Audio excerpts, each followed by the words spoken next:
Почна собраниската процедура за окинување на техничката влада, со што овој инструмент по околу 11 години ќе замене во историјата. Опозицијата со жестоки критики дека власта посегнува по окинување без политички консензус со кој беше донесена техничката влада. Со окинувањето според опозицијскиот блок, актуелната влада сака да се обезбеди владење без контрола. Во 2018 година на барање на тогашниот председател на ВМРО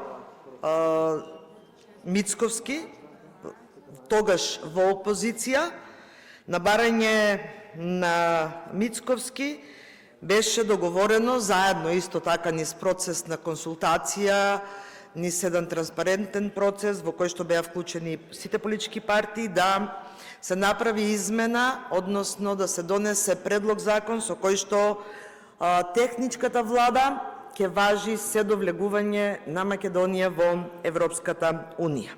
Нема ниту една таква причина за да биде едностранета, да биде окинување на овој договор.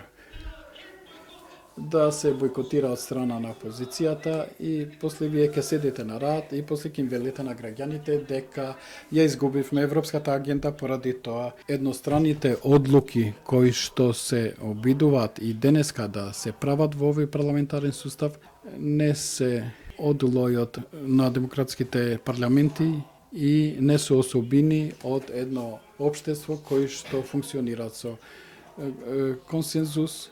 А според власта, токму сегашната опозиција иницирала окинување на техничката влада, оценувајќи го сегашното опозицијско делување како лицемерно.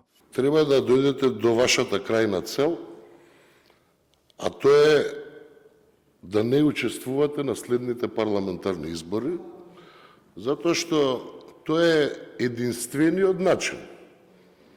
Вие, кои што сте дел од раководството, не зборам за цела пратеничка група, да останете, да ја држите во заложничество некогаш државотворната партија.